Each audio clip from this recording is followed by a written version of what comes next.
তোপসে fry করব। এই যে তোপসে মাছ নিয়ে চলে এসেছি, হাজির হয়ে গেছি তোপসে নিয়ে। তো তোপসে ফ্রাই হবে আজকে আমাদের, তাই আমি প্রথমে মাছটাকে একটু ম্যারিনেট করে রেখে দেবো। তো এই যে হলুদ, আন্দাজ মতো আমি একটু হলুদ দিয়ে রেখে দিচ্ছি, 1 চামচ মতো লবণ আর একটু দিয়ে দেবো। আর এই যে একটু লেবুর রস দিয়ে আমি এটা ভালো করে ম্যারিনেট করে রেখে নেব।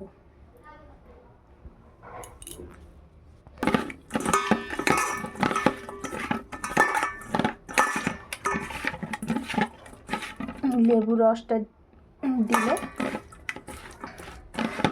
স্বাদটা তো ভালো আসে, তার সাথে তেলটাও একটু কম টানে, আর মাছের মধ্যে যে একটা আঁশটে গন্ধ থাকে সেই গন্ধটাও বেরিয়ে যায়।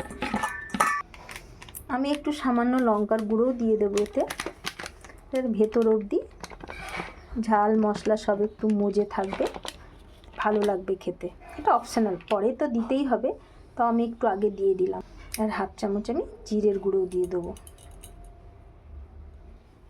1/4 চামচ ধনের গুঁড়ো। সব মশলাগুলো আমি মাখিয়ে দিলাম। 1/2 চামচ মতো আমি আদা রসুন বাটাও দিয়ে দিচ্ছি, এটা ভেতরে মশলাটা ঢুকে থাকবে, কারণ আমি এটা ফ্রিজের মধ্যে এখন 1 ঘন্টা রেখে দেবো। এটা আমি পরে একবারে ব্যাটারে দিতে পারতাম, কিন্তু ভাবলাম একটু যদি এইভাবে মশলাটা আগে থেকে মাখিয়ে রাখি তাহলে তার স্বাদটা দ্বিগুণ বেড়ে যাবে। ব্যাটারে তো আবার দিতেই হবে আমাকে, তাই এটা তো একটু মাখিয়ে আমি এবার এগুলো এই বক্সের মধ্যে দিয়ে আর আমি ফ্রিজে রেখে দেবো। এই যে এবার আমি এটা ফ্রিজে রেখে দেবো। এই যে এটা আমি এবার ফ্রিজের মধ্যে রেখে দেবো, 1 ঘন্টা পর আমি আবার আপনাদের কাছে আসছি। এই দেখুন বন্ধুরা, আমি আবারও চলে এসেছি আমার তোপসের ফ্রাই রেসিপি নিয়ে। আমি ফ্রিজ থেকে এই যে মাছটা বের করে নিয়ে এসেছি, ফ্রিজের মধ্যে আমি রেখে দিয়েছিলাম। এটা আমার 1 ঘন্টা হয়ে গেছে, আমি বের করে নিয়ে এসেছি। এবার আমি এখানে কড়াই বসিয়ে দিয়েছি, এতে আমি তেল দিয়ে দেবো আর ব্যাটারটা তৈরি করে একটা একটা করে ফ্রাই করে নেব। আমি ব্যাটারটা কিভাবে তৈরি করব সেটা আপনাদেরকে দেখিয়ে দিচ্ছি।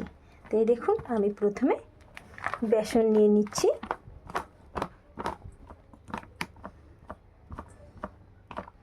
এখানে আমি 1 বাটির থেকে একটু বেশি বেসন নিয়ে নিলাম। যে এখানে আমি চালের গুঁড়ো বড় চামচে 2 থেকে 2.5 চামচ মতো চালের গুঁড়ো আছে, এটা আমি এর মধ্যে দিয়ে দেবো। না, আমি কিন্তু বেশি দেবো না, বেশি দিলে চালের স্বাদটাই মুখে আসবে। শুধু এটাকে মুচমুচে তৈরি করার জন্য আমি 1.5 চামচ মতো চালের গুঁড়ো দিয়ে দিলাম। লঙ্কার গুঁড়ো দিয়ে দিচ্ছি। আমি এখানে একটু কর্নফ্লাওয়ারও দেবো, কারণ কর্নফ্লাওয়ার দিলে ব্যাটারের বাইন্ডিংটা ভালো হবে এবং এটা তো মুচমুচে স্বাদ আসবে। বেশি দেবো না, অল্প একটু দিলাম আমি। স্বাদ মতো লবণ দিয়ে দিচ্ছি, হলুদ, ধনে গুঁড়ো, জিরে গুঁড়ো আমি দেবো না, কারণ মশলার মধ্যে আমার বাটা জিরে আছে। এই যে আদা জিরে আর পেঁয়াজের পেস্ট আমি এটা একটু দিয়ে দিচ্ছি এর মধ্যে। আমি মাছের মধ্যেও দিয়েছি, তাই খুব বেশি দিলাম না, তবে আরেকটা জিনিস দেব, সেটা আমি আপনাদেরকে পরে দেখাচ্ছি। আমি যেটা বললাম আরেকটা জিনিস দেবো সেটা দেখে নাও কী কী। এটা হচ্ছে না, আমি এটা টমেটো দিয়ে দেবো, মিক্সার গ্রাইন্ডে টমেটো দিয়ে দিলাম। আর এখানে আমার আছে সামান্য একটু আদা আছে, বেশি আদা নেই, কারণ আমার ওই পেস্টটাতে আদা আছে বলে।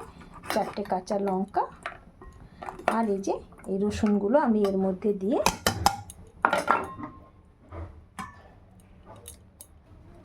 তাতে 1 মুঠো ধনেপাতা দিয়ে আমি পেস্ট করে নেব। আর এতটা ধনেপাতা দেওয়ার কারণ আমার আরেকটা আছে, এটা দিয়ে আমি আরেকটা জিনিস তৈরি করে নিতে পারবো। তো চলুন আমি এটা পেস্ট করে আসছি। এই যে আমি এই পেস্টটা এর মধ্যে এবার দিয়ে দেবো, ধনেপাতা রসুন এই পেস্টটা দিয়ে দিলে দুর্দান্ত স্বাদটা লাগবে। এখানে আমি 1 চামচ মতো ধনেপাতা আর রসুনের পেস্টটা দিয়ে দিলাম। ব্যালেন্সের জন্য আমি একটু কয়েকটা চিনির দানা দিয়ে দিলাম। আর সবশেষে যেটা দেবো সেটা হচ্ছে কসুরি মেথি।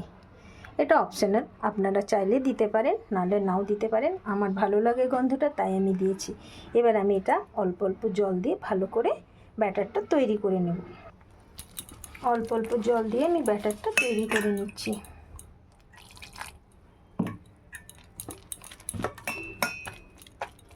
গন্ধটা তো দারুণ বেরিয়েছে, ব্যাটারটাও আমার তৈরি হয়ে গেছে। তবে এর মধ্যে আমি একটা সিক্রেট জিনিস দেব। সিক্রেটটা রাখবো না, আপনাদেরকে বলে দিচ্ছি।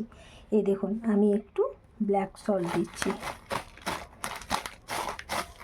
বিট নুন, একটু বিট নুন দিয়ে দিলাম।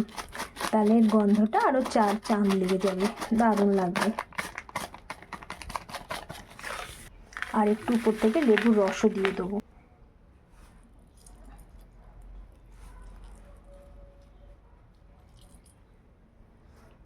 বিট নুনটা দেওয়ার পর গন্ধটা এমনি ভুরভুর করে বেরোতে লাগলো। দেখুন কীভাবে আমার ব্যাটারটা তৈরি হয়ে গেছে। বেশি পাতলা করলে মাছের গায়ে লাগবে না, তাই আমি আর ব্যাটারটা পাতলা করব না, এইভাবেই রাখতে হবে ব্যাটারটা। আমি একটা জিনিস দিতে ভুলে গেছিলাম, সেটা হচ্ছে এই যে গোলমরিচের গুঁড়ো। এটা আমি আবার এর মধ্যে দিয়ে দিলাম। আর এদিকে তেল গরম হতে আমি দিয়ে দিয়েছি। এই দেখুন বন্ধুরা, আমার তেল গরম হয়ে গেছে, ধোঁয়া ছেড়ে দিয়েছে। এবার মাছগুলো এই যে আমি ব্যাটারের মধ্যে দিয়ে দিয়েছি। ব্যাটারের মধ্যে দিয়ে ব্যাটারটা গায়ে লাগিয়ে আমি এবার তেলের মধ্যে ছেড়ে দিচ্ছি। একটা একটা করে আমি তেলের মধ্যে ছেড়ে দেবো। দেখুন আমার একটা একটা করে দিয়ে দিয়েছি, যতগুলো ধরেছে তেলের মধ্যে। এবার আমি এপিট ওপিট করে ভেজে নেব। একটা পিঠ প্রায় লাল হয়ে এসছে, এবার আমি ওই পিঠটা ভেজে নেব। যেটার গায়ে এখনও কাঁচা ব্যাটার আছে সেটার মধ্যে উপর থেকে একটু তেল ছড়িয়ে দিচ্ছি। আমি একটু ঢাকা দিয়ে দিয়ে ভাজবো, যাতে মাছটা ভেতর থেকে ভালোভাবে সেদ্ধ হয়ে যায়।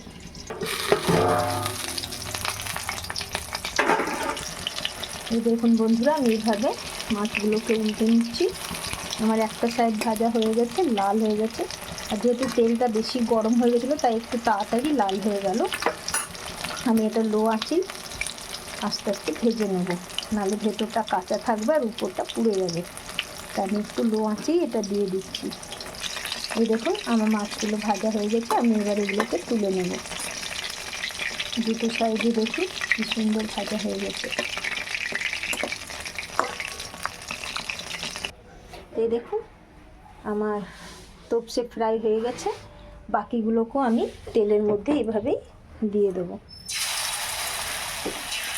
এই দেখুন বাকিগুলোকেও আমি এইভাবে তেলের মধ্যে দিয়ে আস্তে আস্তে ভেজে নেব। এই দেখুন বন্ধুরা, আমার ভাজা হয়ে গেছে, তোপসে ফ্রাই হয়ে গেছে। আর এখানে আরও বাকি যেগুলো আছে, আরও 4 পিস আমি এটার মধ্যে হতে দিয়ে দিয়েছি। ভিডিওটা অনেক বড় হয়ে যাচ্ছে, তাই আমি আর এগুলো তোলা দেখাবো না। আমি এখানে এবার আমি ভিডিওটা শেষ করব। তো আমরা এটা কী দিয়ে খাবো সেটা আপনাদের একবার দেখিয়ে দেবো। আর অবশিষ্ট এই যে ব্যাটার অনেকটাই বেড়ে গেছে, এটা আমি অবশিষ্ট ব্যাটারটা পেঁয়াজ দিয়ে পেঁয়াজি করে দেবো। এই যে এই পেঁয়াজটা দিয়ে আমি এটার মধ্যে এটা দিয়ে পেঁয়াজি বানিয়ে দেবো। এই যে বন্ধুরা, এই যে দেখে নিন আমার ফিশ ফ্রাই মানে তোপসে ফ্রাই রেডি। আর এই যে স্যালাড, আর ওই যে ধনে পাতা টমেটো দিয়ে যেটা বানিয়েছিলাম সেই চাটনি আর সস দিয়ে এবার আমরা খাওয়া শুরু করব। তো প্রথমে আমি আমার ছেলেকে দিয়ে টেস্ট করিয়ে দেখি। বাবু খেয়ে বল তো কেমন হয়েছে। বাবু কেমন হয়েছে বল। দারুণ হয়েছে, দারুণ হয়েছে, খুব সুন্দর, সব নুন ঝাল সব ঠিক। তো চলো, আমি একেবারে সাকসেসফুল, আমার ছেলের খুব পছন্দ হয়েছে আর ওর জন্যই আমার বিশেষ করে করা। তা আমি ভিডিওটা এখানেই শেষ করছি। নমস্কার। আমার এই তোপসে ফ্রাইটা আপনাদের ভালো লাগলে অবশ্যই এটা সাবস্ক্রাইব করে দেবেন আমার চ্যানেলটাকে, আর কমেন্ট করে আমাকে জানাবেন। নমস্কার।